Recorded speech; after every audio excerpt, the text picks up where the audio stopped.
Hello साथीहरू, स्वागत छ तपाईलाई फेरि मेरो अर्को छोटो मिठो मिनी ब्लगमा। आजको दिन चाहिँ क्या बोर पाराले सुरु भएको थियो, तर दिन बित्दै जाँदा काम चाहिँ मस्त बढिरहेको थियो।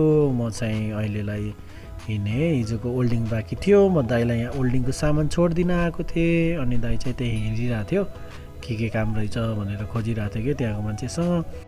अनि म चाहिँ त्यहाँ सामान झारेर त्यहाँबाट हिँडेँ। मलाई यो पम्प पनि फिटिङ गर्नु छ क्या आज, त्यही भएर म चाहिँ हिँडेँ। अनि जान लाग्यो, दाइ फेरि कुदेर आयो।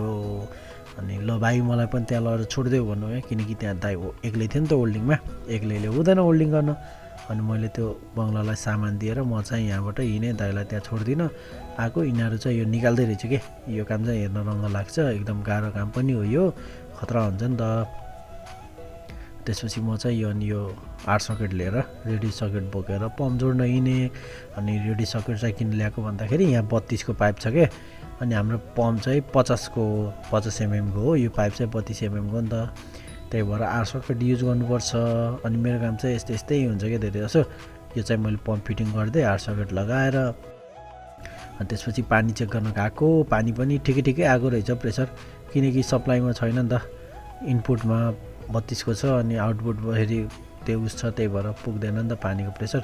तर ठिकै थियो, 2 मा थियो। अनि त्यहाँ म पम्प फिटिङ गरेपछि यता आएँ, यहाँ चाहिँ पाइप हाल्दै थियो, अनि मैले एकछिन यहाँ सघाइदिएँ। मेरो काम चाहिँ यस्तै गर्नुपर्छ नि त। म पानी बत्तीको र ट्र्याक्टरको मात्रै काम हेर्छु। अनि जेसिबीलाई खन्न लगाएँ मैले, अनि पुर्यौँ पाइप, किनकि त्यहाँ हेभी गाडीहरू हिँड्छ नि त। त्यसपछि हामी खाना खान गयौँ रुमतिर। खाना खाएपछि म फेरि आएँ लाइन जोड्न।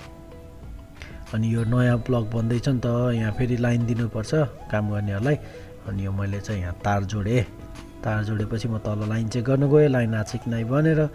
अनि यहाँ लाइनहरू एकदम ठिक थियो। त्यसपछि म त्यहाँबाट हिँडेँ फेरि, अनि स्टोरमा आएँ, किनकि त्यहाँ बोसले फेरि यो पम्पको सेन्सर ल्याइदिएको थियो नि त, पहिलाको सेन्सर बिग्रेको थियो। अनि यो नयाँ मगाएको, अनि त्यसपछि बोसले ल्याइदिएको रहेछ। फेरि पम्प खोलेर ल्याएँ मैले, अनि यो जोडेँ। अनि यो जोडेपछिको पम्प चेक गरेको एकदम ठिक चलिरहेको थियो कि नै। त्यसपछि बेलुका फोन आयो, तपाईँको सामान आएको छ भनेर। म चाहिँ सामान लिन गएँ। अनि यो सामान चाहिँ अनि म लिएर रुममा आएँ। तर यो सामान के हो, यसको अनबक्सिङ चाहिँ म छुट्टै ब्लग बनाउँछु है, किनकि म छुट्टै बिजी थिएँ अनि अनबक्सिङ गरिनँ।